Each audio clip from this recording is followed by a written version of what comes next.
পরবর্তী সাক্ষ্য গ্রহণের দিন ধার্য করা হয়েছে। যদি একটু বলি রাত্রি, মূলত তার বিরুদ্ধে গত 24 মে যে অভিযোগপত্রটি পুলিশ দাখিল করেছিল তার ভিত্তিতে আজকে চার্জ গঠন হলো। এখানে এই বিষয়গুলি বারবার এসেছে।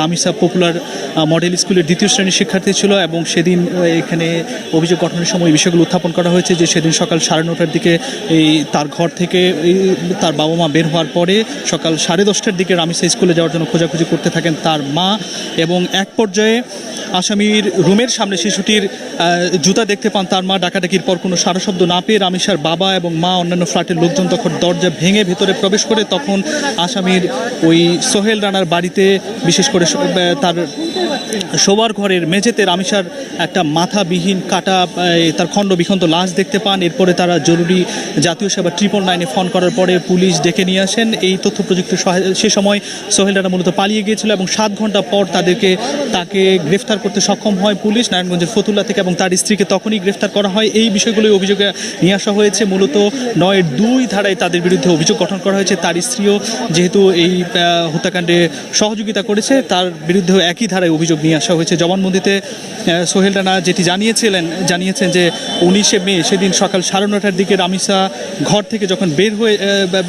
ঘর থেকে বের হলে তার মা তার সোহেল রানার স্ত্রী স্বপ্না আক্তার তাকে রুমের ভিতরে সে সময় নিয়ে যায়। এরপরে বাথরুমে নিয়ে সে শিশুটিকে এসে ধর্ষণ করে এবং ধর্ষণ করার পর এক পর্যায়ে যখন শিশুটি জ্ঞান হারিয়ে ফেলে এর মধ্যে তার রামিসার মা দরজায় কড়া নাড়তে থাকেন। এই সময় সোহেল রানা তাকে এই লাশের আলামত নষ্ট করার জন্য বা লাশ গুম করার জন্য তাকে গলা কেটে হত্যা করে এবং ধারালো ছুরি দিয়ে গলা কেটে আলাদা করে ফেলে এবং শরীরের বিভিন্ন অংশ খণ্ড বিখণ্ড করতে থাকে। এবং এই ঘটনার সময় সোহেলের স্ত্রী তার রুমেই ছিল। সে মাদক সেবন করে বিকৃত যৌনকর্মে লিপ্ত ছিল বলে এই বিষয়গুলো উঠে এসেছে।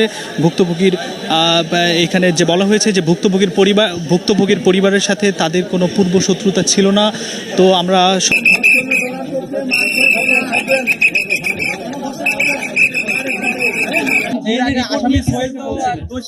দেখেন, এগুলো হলো ম্যাটার অফ ট্রায়াল। উনি যে সকল বিষয়ে বলেছেন ম্যাটার অফ ট্রায়াল, হ্যাঁ, ম্যাটার অফ ট্রায়াল নিয়ে কোনো মামলার ডিসচার্জ হয় না। পুলিশ রিপোর্টে আমরা যখন পাইনি তাহলে আমাদের প্রসিকিউশনের পক্ষে এই বিষয়ে বলার কিছু নাই। আর ডিফেন্স থেকে যদি কোনো কিছু বলে সেগুলো হলো ম্যাটার অফ এভিডেন্স।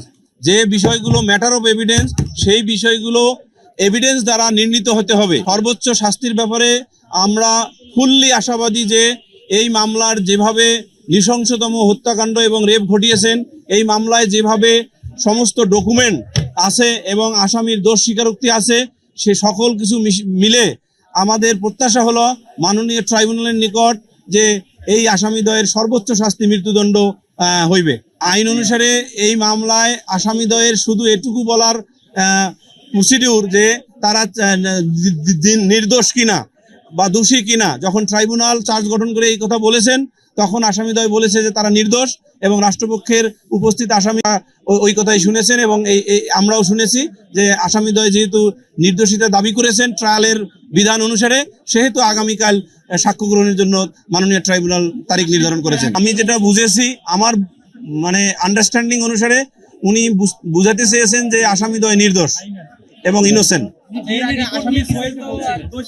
দেখেন, এগুলো হলো ম্যাটার অফ ট্রায়াল। দেশে একটা অত্যন্ত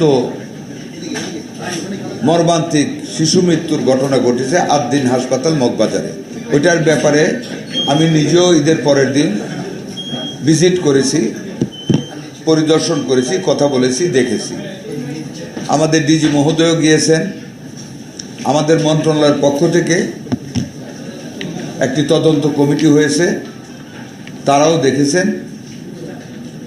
3 দিনের ভিতরে প্রতিবেদন দেওয়ার কথা ছিল, কিন্তু প্রতিবেদনটি আরও গতিশীল হওয়ার জন্য, আরও প্র্যাকটিক্যাল হওয়ার জন্য ওই বাচ্চাদের মায়েদের সাথে কথা বলা প্রয়োজন। এবং যেহেতু বন্ধ ছিল, এটা আমাদের ডিজি মহোদয়ের পক্ষ থেকে আইনানুগভাবে একটি তদন্ত কমিটি হওয়া বাঞ্ছনীয়।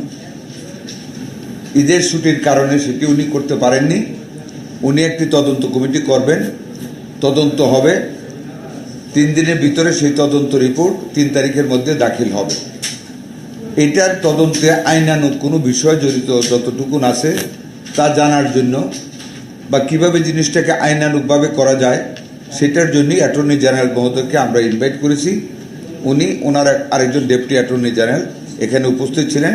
আমরা কি কি কার্যক্রম করেছি, কিভাবে করতেছি ওনাকে অবহিত করেছি। ওনার আইনানুগভাবে যা উপদেশ আমাদেরকে দেওয়ার উনি আমাদেরকে উপদেশ দিয়েছেন।